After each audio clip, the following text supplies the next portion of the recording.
Good morning students, युग निर्माण senior secondary school के ऑनलाइन क्लासेज में आपका स्वागत है।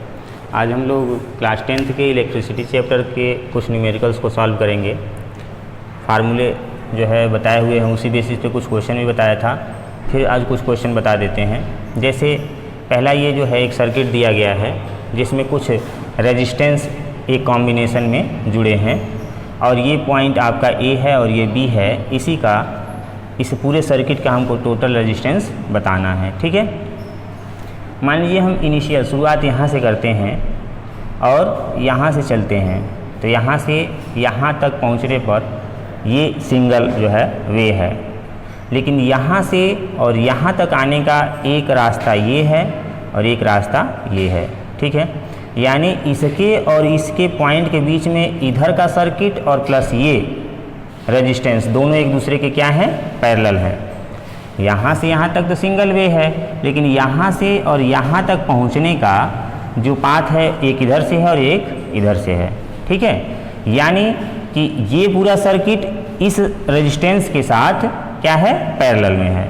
ठीक है, यानी पहले हम इसी को सॉल्व करें तो इसमें भी यहाँ से इस पाथ में देखा जाए तो ये और ये तीनों किस में हैं, सीरीज में हैं।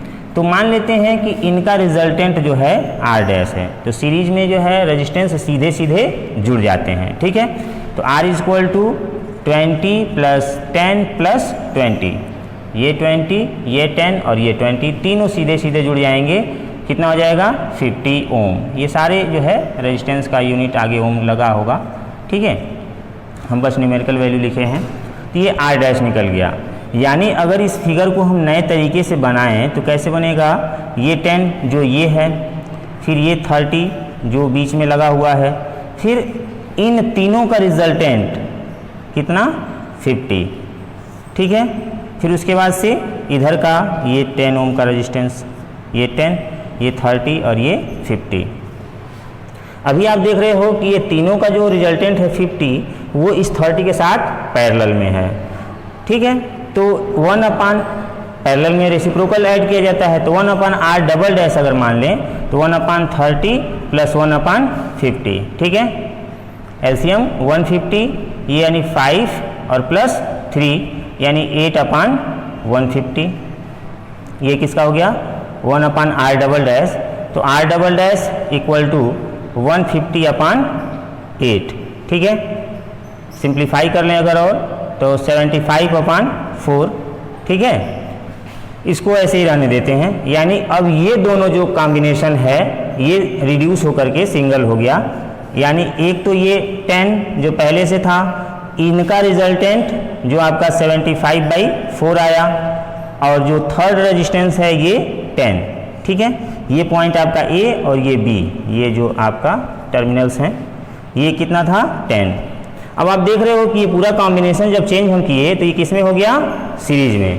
और अब इसको अगर सॉल्व करते हैं तो इसका हमको रिजल्ट मिल जाएगा। तो यानी R is equal to 10 plus 75/4 plus 10, यानी 20 प्लस 75/4 या 80 प्लस 75/4। ठीक है, तो 155/4। इसको आप डिवाइड कर लो, कितना आएगा, चलो ठीक 38.75 ओम। ठीक है, यानी इस टोटल कॉम्बिनेशन का रिजल्टेंट जो आपका होगा वो 38.75। ठीक है, दूसरा क्वेश्चन जो है ऐसे ही सर्किट दिए हैं, तो इसमें आप देखो 6 रेजिस्टेंस हैं। ठीक है, लेकिन इनमें आपको देखने को मिल रहा है, अगर यहाँ से स्टार्ट करते हैं तो यहाँ तक तो कुछ है ही नहीं, लेकिन यहाँ से ये 3 पाथ होते हैं यहाँ पहुँचने के, यानी ये तीनों किस में हैं, पैरेलल में हैं। तो पैरेलल में इनको सॉल्व किया जाए तो 1 अपान R डैश अगर इसका मान ले इसका रिजल्टेंट, तो 1 upon R dash is equal to 1 upon 6 plus 1 upon 6 plus 1 upon 6, it means 3 upon 6। Reciprocal जब इसको करेंगे तो R dash is equal to 6 upon 3 यानी 2 ओम। यानी इसका रिजल्टेंट कितना हो जाएगा, 2 ओम। सेम उतना ही ये भी है, इसको भी अगर हम सॉल्व करेंगे तो कितना आ जाएगा, 2 ओम। यानी दोनों जो कॉम्बिनेशंस हैं अलग अलग, उनका रेजिस्टेंस अगर सॉल्व करेंगे तो 2 ओम एंड 2 ओम होगा। अब ये दोनों सीरीज में हो जाएंगे, तो अब रिजल्टेंट निकालने के लिए इन दोनों को ऐड कर देंगे, तो R इक्वल टू 2 + 2 यानी कि 4 ओम। ठीक है, यानी ये टोटल जो कॉम्बिनेशन है इसका रिजल्टेंट टोटल कितना होगा 4 ओम। पहले हमने इसका निकाला जो कि 2 आया, तो चूंकि सारा जो कैलकुलेशन सेम है इन दोनों का, तो हमने इसका भी 2 डायरेक्टली कर दिया। ठीक है, और उसके बाद से जब ये दोनों सीरीज में हो जाएंगे सॉल्व करने पे, रिड्यूस करने के बाद, तो उसको डायरेक्टली ऐड कर देंगे। ठीक है, अब जो तीसरा क्वेश्चन है वो जैसे क्वेश्चन दिया है बुक में आपके कि एन इलेक्ट्रिक बल्ब, एक बल्ब है जिस पर लिखा है 220 वोल्ट, यानी उसका पावर जो है 100 वाट। यहाँ क्वेश्चन दिया है कि 100 वाट उस पर रेटेड है कि 220 वोल्ट है, और वाट किसका यूनिट है, पावर का, यानी कि ये पावर दिया है आपका 100 वाट। ठीक है, और ये तो कह रहा है कि when it is operated on 110 volt, अगर ये 220 वोल्ट के जगह पे अगर 110 वोल्ट पे लगाया जाए तो उसका पावर कितना होगा या कितना पावर कंज्यूम करेगा। तो सबसे पहले पावर का फार्मूला जो है हमने कराया था, तो उसमें पावर जो है वो V²/R, पावर और पोटेंशियल में रिलेशन के साथ ऐसे कराया था। ठीक है, और भी कई फार्मूले हैं, लेकिन चूंकि V और P में रिलेशन जो है एक और P = V × I भी था, लेकिन हम इसको यूज करेंगे ताकि बल्ब का रेजिस्टेंस निकल जाए। ठीक है, कितना है, तो R = क्या हो जाएगा V²/P। V कितना दिया है क्वेश्चन में रेटिंग शुरू में, अभी 220 है तो स्क्वायर करेंगे 2 × 220, और अपान में पावर कितना है 100। ठीक है, 10 से 10 इसका दोनों कर जाएगा 22 × 22 484 में भी मल्टीप्लाई कर लेते हैं 44। हाँ, ठीक है, इतना ओम का उसका रेजिस्टेंस है, किसका, बल्ब का। लेकिन अब इसी रेजिस्टेंस यानी बल्ब वही है और उसको 110 वोल्ट पे अब लगाना है, तो पावर निकालना है। तो अब जो P = V²/R में R तो पता चल गया कि बल्ब का कितना है, वही बल्ब है तो रेजिस्टेंस भी उतना ही होगा।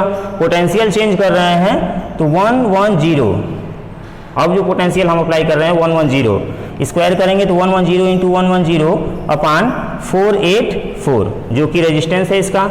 ठीक है, इसको अगर हम सिंप्लीफाई करें, मान लीजिए 11 से करते हैं तो ये 10 हो जाएगा, और 11 से 4, फिर ये हो जाएगा 10 और ये हो जाएगा 4। ठीक है, 10 10 जा 100 अपान 4, इसको डिवाइड कर देंगे तो यानी 25 वाट। ठीक है, यानी केवल पोटेंशियल को हाफ कर दिए तो आपका पावर जो है वो 1/4 हो गया। ऐसा नहीं है कि पोटेंशियल हाफ करेंगे तो पावर भी हाफ होगा। आप देखो यहाँ कैलकुलेशन पे पावर जो है वो 1/4 हो गया। ठीक है, तो इस तरह से और भी जो क्वेश्चन है उसको लगाइएगा, जो दिक्कत होगा पूछिएगा। धन्यवाद।